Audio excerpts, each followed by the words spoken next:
Princess Farida, I want to welcome you to Without Shackle today. Thank you, ma'am. First of all, who is Princess Farida? Princess Farida is a mother, is a wife to a pastor, is a musician, is a mentor, all those things, is a lover of Jesus. And what is Princess doing with the name? Okay. I didn't hear you saying I am the princess of. No. I'm not a princess of any country, but you can call me God's princess. Okay. Yeah. But this name, I got it from people in school. They used to look at me and say, oh, you like to behave like a princess. You want to be neat all the time and organized and all that. Because, you know, in my country, you can wear a uniform the whole week without washing it. But I used to like washing it every day. So my mom could keep me so clean that they just felt that they should call me princess. So when I started dancing, I decided, why not? There's a name here. Let me just put it before my name, Farida. So as I understood, Princess Farida, you were a professional dancer in Kenya. Yes. Well, tell me a little bit about that. Okay. I started dancing and I started winning competitions. And I was crowned a queen of Chakacha for many, many years in my country. What is Chakashta? It's a dance that is done at the coastal by women, not men. You're only taught when you're maybe at the age of 10 years or before you get married, because you're supposed to dance it for your husband in the bedroom. But I used to dance it in the nightclub. So is it like a Kenyan tradition? It's a Kenyan tradition, but at the coast. Okay. But it's a sensual dance, so it is not to be danced in front of men or people. But I took what was in the public. I took what was private. I brought it to the public. So it was supposed to be danced only in the bedroom, only for the husband. Yes. But you became a professional dancer for that dance of Chakashta. Yes. And in the public. Yes. And I was crowned the queen in Kenya. Yes. I kept defending my crown all the time because of that dance. And yet, as you said, it's a sensual dance. Yes, it is. But Princess Farida, as I know, when you were a professional dancer, you were a Muslim, wearing the hijab. Yes. How did that work together? Okay, what I used to do is my parents never knew that I was a dancer. So for almost a year, I used to hide myself with my sister at night when they go to bed. We take our hijabs and just run out of the house and go to nightclubs until the morning, until 4 in the morning. So we come back when they're still asleep. Until one day they saw me in the newspapers that I had won. So that's how they came to know that I was dancing. But they never knew. Yes. So in the day, in front of your parents' eyes, you are this devout Muslim wearing the hijab. Yes. And praying 5 times. Praying 5 times a day. On Fridays, going to the mosque without fail. Okay. And reading the Quran in Swahili. And how could you reconcile these 2 lives together, you know, like that life of, especially in Islam, where women, they don't have their freedom. They cannot be in public places. They cannot be at a nightclub dancing, while in the day they're wearing the hijab. And so where were you at with your religious walk back then? Like, what did you think of God? What did you think of the Quran? What did you... when you were like doing the dancing? All that? Yes. To me, everything was pretense. Okay. Because I could also see with my cousins and some of my aunties, they pretend to be these strict Muslims, but then they're not. Because they will hide and go to the market, they will hide and go to the cinema halls, they will hide and go to dates with boyfriends without the knowledge of the parents. So for me, I took from them, I said, oh, it's not a big deal. So I can still do this and pretend to be strict in prayer and reading the Quran and still do my stuff in hiding. So you saw that you were not the only one who was living a false life or a fake life, but everyone around you was doing the same thing. Yes, they were. They're not honest in their living. Well, they are pretending to be devout Muslims, but at the same time doing the things that any person who have their freedom want to do. It's true, because you find that every time you're very strict with something, people will want to break that rule. Yeah, that I came to know. That when something is very strict, you know, everything is don't, people want to know, why are you saying no? Yeah, so they will break that. So that is what happens. I'm not afraid to say that many people, many Muslims live that life of pretense. Because one, they don't even understand what they're praying. Let's go back a little bit to the dancing. So here you are, this covered up Muslim devout woman in the day, and at night you sneak to the nightclub and you dance, and you become #1 dancer in Kenya. Yes. So when the public saw that, what was the reaction, and how did it affect you? Oh, okay. When my daddy saw that in the newspapers, he was very mad, because that morning I came back from the club and he had bought the newspaper. I pretended I was sleeping and he came and hit me with that newspaper. My mom was yelling everywhere. So I didn't know what to do, but they beat me up. They beat me, I mean, threw me outside with my clothes. They said, you cannot do this as a Muslim lady doing that. And because in a nightclub, you know, you dance with your tummy outside. Right, and you have showing. So when my dad knew that they beat me up, they chased me out, but after like 24 hours, they took me in again because I was crying a lot and I refused to go anywhere because I felt if I go to my aunties or any other person, I will become a bad girl. And I didn't want that because I never used to drink, smoke, or drink. I just said, let me just dance because this is a talent that God has put in me and let me use it. So when that came in the open, that I am the queen, and they wrote, Malindi Girl Takes It All, that was very bad for me because they felt like I've let them down and like almost like a prostitute. I didn't deserve any respect anymore. But so you lost the family respect. Yeah, I did. And how did that affect you? Oh, for me, it's for some, I didn't care. You didn't care? I didn't care because I had won. I was famous. And immediately I won the competition. I started traveling out of the country. So I could stay like 3 months, 6 months, a year out of the country. So when my parents started seeing money coming in, they accepted. He said, yes, and now I'll let you dance. I will let you dance because I've seen you don't drink, you don't smoke, you don't do prostitution. Because that's what many dancers do. After you perform, you go out with a man. Okay. Guy, and wake up in the morning somewhere you do not know. So he let me dance. So now your father was okay with you not being veiled, with you not being covered, with you dancing in front of man? Yes. He was okay with all of that? And then I used to bring a lot of money home. I paid for my school fees, my brothers and sisters' school fees. So you became a supporter? Yeah, I was providing for them. Farida, you said at the beginning, you said you were a pastor's wife. Yes. So you want to recap? How did that happen? When did you become a Christian? When I became a Christian. And how did it happen? I didn't tell you. I used to watch Christian programs at night. I could hide, and in the middle of the night, I could just watch and pray the sinner's prayer. But when nothing happens to me, I'd say, okay, I'll pray tomorrow. Because I thought it's dramatic. Hold on. So, in the day, you wear the niqab, yes. You go to the mosque. Yes. At night, you go to nightclubs. Yes. You perform sensual dancing. Yes. And then you come home and watch Christian television. Yes. And when everybody is sleeping, I could watch Christian preaching. And when the pastor says that you can pray the sinner's prayer, for some reason, I used to pray after him. Why? But then I thought it could be dramatic or something that I could fall or, you know, something I could just feel something or I could change. So I could pray and then go like, nothing has changed. Maybe tomorrow. So let me go back and dance. Yeah. So why? I didn't know what salvation meant. Why did you feel compelled to pray the sinner's prayer? What happened was on my way from the UAE, I'd like stayed for 1 year. On the way from the UAE, on the plane, I meet this flight attendant who comes to me and says, Farida, we want to show you how we operate the plane. So when I went to the cockpit, I took one of my dancers because I was with my full band on the plane.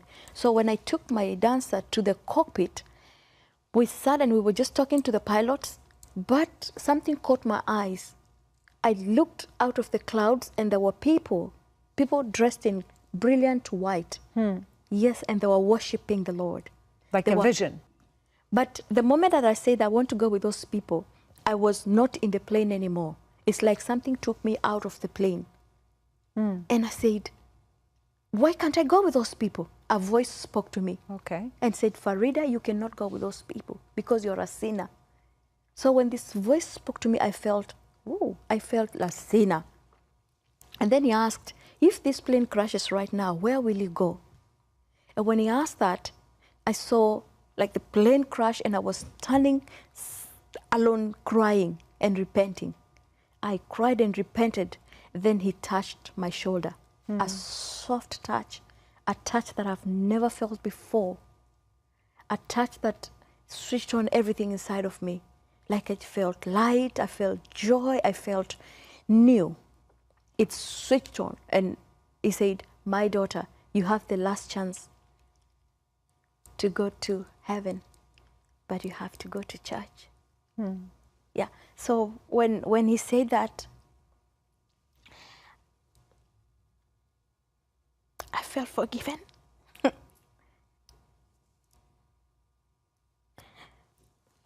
Wait, sorry.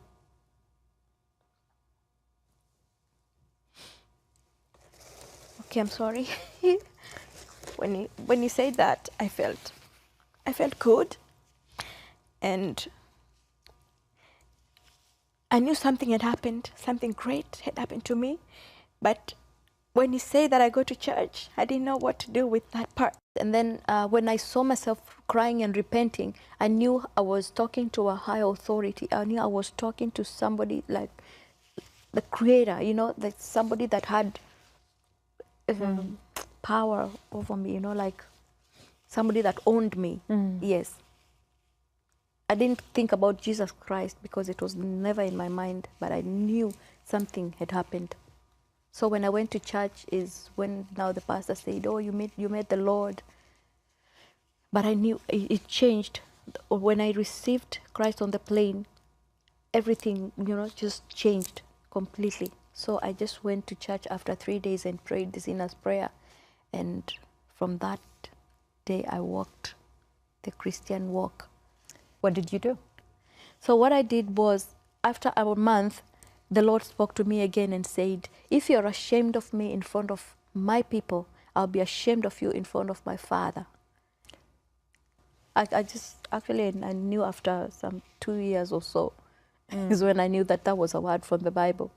So when he said that, that's the day I called for a meeting and spoke to my parents. I told them, I called all of them, my brothers and my sisters and my dad and my mom. But I was careful. I didn't sit around with them. Yeah, I was a bit far because I knew things will happen here.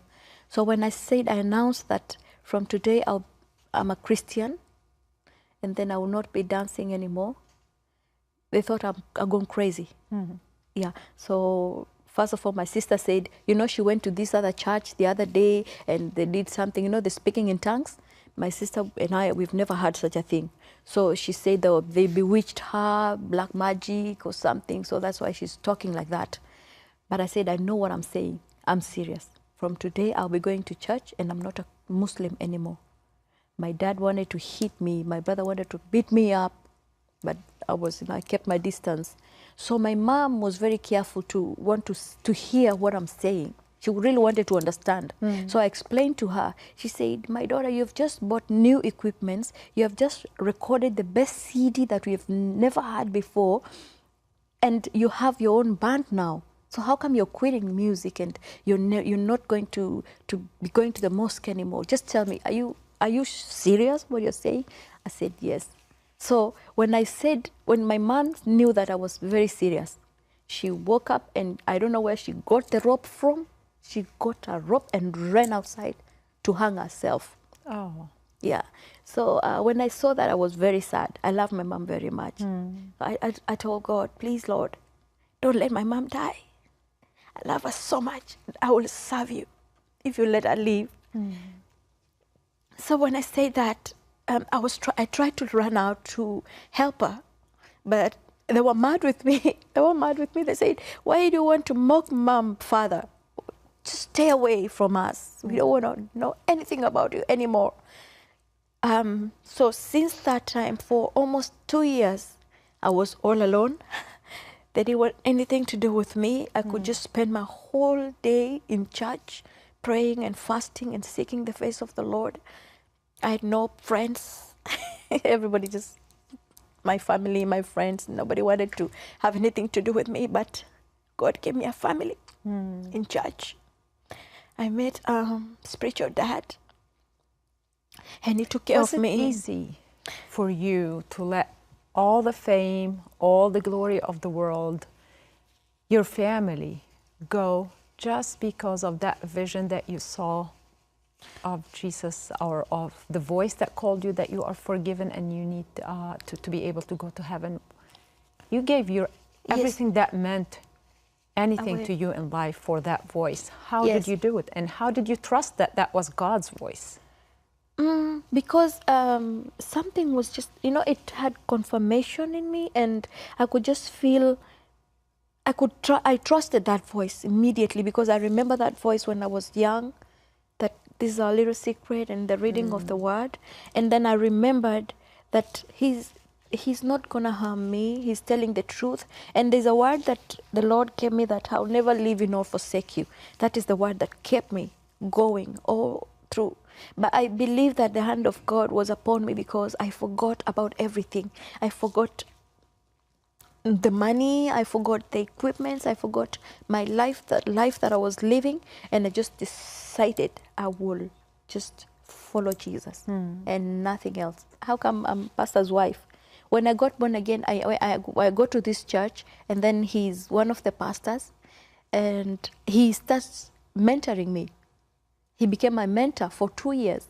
He became my mentor and taught me how to hear the voice of God and the word of God. And I had so many questions about religion and this Christianity. I had so many questions. For some reason, I asked so much than I used to ask in the Islamic, because I was more interested, and I felt that this is real. I could pray for someone and they get healed. I could, God could show me things, and I could, if I didn't understand, I could ask him. So after 2 years, we started feeling, we love one another. And so we started dating. We dated for a year, and we got married. As I said, you left so much for God. Yes.